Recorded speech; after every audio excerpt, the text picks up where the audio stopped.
Mga kaibigan, bashers at mga dakilang keyboard warriors, bago po kayo magalit at sabihing bastos ako at dapat ikulong dahil ginagawa kong katawa-tawa ang dating Pangulong Joseph or Erap Estrada, makinig muna kayo. Hindi po ako ang unang gumawa ng mga Erap jokes at lalong hindi po ito paninira. In fact, may libro po talaga na mismong inaprubahan ni Erap. Ang title, Eraption, How to Speak English Without Really Trial. Oo, tama po ang basa nyo. Without really trial. Nilatala ito noong 1994 ni na Emil Jurado at Relly German na mga kaibigan mismo ni Erap Estrada.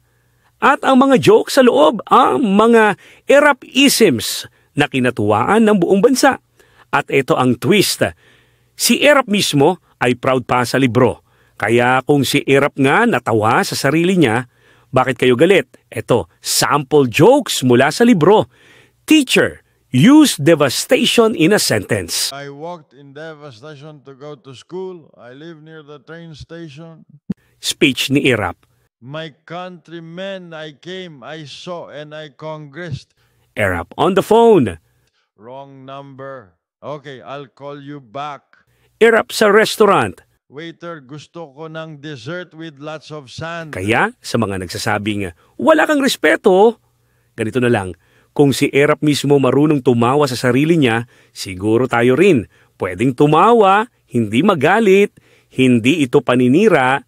Ito ay pagkilala sa isang bahagi ng ating kultura at kasaysayan. At higit sa lahat, ito ay paalala na kahit sino ka pa, presidente man o tambay, may karapatang tumawa, magkamali at magpatawa.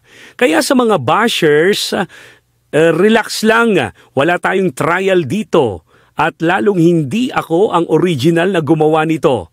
Just keep on eruption. And also, Mayor, I'm also the distinction of being the first ex-convict mayor of Manila.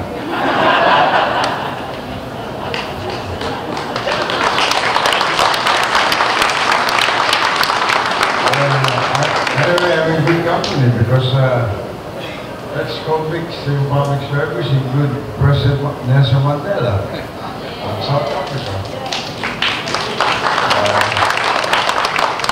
Official leader Aung San Suu Kyi of Myanmar. Deputy Minister Anwar Ibrahim of Malaysia. And even our late Senator Ninoy Aquino was also an ex-convict, father of our president. That makes us all